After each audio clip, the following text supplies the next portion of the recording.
One thing that we can really testify to is the journey of faith and the journey of trusting God.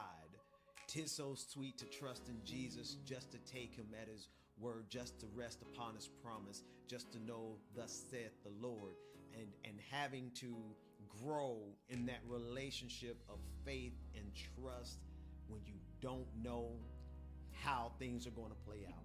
Yes. When you don't know how you're going to meet some of the bills that you have, how you're going to get rent taken care of, how you're going to get any of the problems solved. We have watched as God has done it time and time again. But what we realize is that the more we trust God, the more God trusts us to go through more. And so it's this kind of feedback loop. It's this reciprocal relationship with God where you're saying, God, I trust you and I'm going to trust you more. And then God says, okay, I can give you more. But with everything God gives you more of, it requires even more trust. We just came out of the study of the Abrahamic covenant, and at each stage, Abram, before he even became Abraham, Abram had to demonstrate a level of trust to get up and leave his family, his father's house, his nation, and his people, and go into a place where God didn't even tell him where he was going. He said, just go.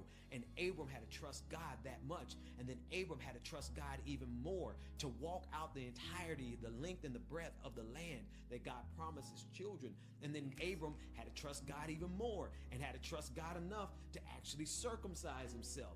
That takes a lot of trust. Do I have a witness? And so Abram became Abraham, and then God gave him even more to have to trust him with, because now he had to trust God with his son, with the actual promise. And he had to trust God that God was going to deliver a ram. And sure enough, God delivered a ram in the bush.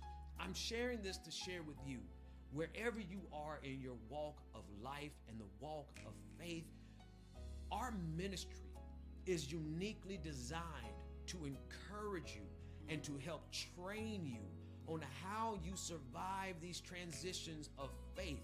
And even to the point where like the 3 Hebrew boys in the fiery furnace, where they trusted God to be able to deliver them, but they had a determination that said, even if not, we're still going to serve the Lord, and we won't bow down before your golden image, Nebuchadnezzar. And so it's through that lens that we build this ministry. We're believing God for some magnificent things. We're believing God for some great things. But let me tell you something. If God doesn't do another thing for me, if God doesn't do another thing for my family, I'll let them speak for themselves. But I know they trust God the way that I trust God. Matter of fact, First Lady, you said early on in this process, in this wilderness journey, that not only that you had to trust God, but you had to trust the God in me. And so it was a double level of trusting. And so as much as I trust God, she's had to trust God more. And so our ministry is about trusting God, even and being faithful to God, even unto death. Because I don't want, Satan won't get the victory out of any of this stuff.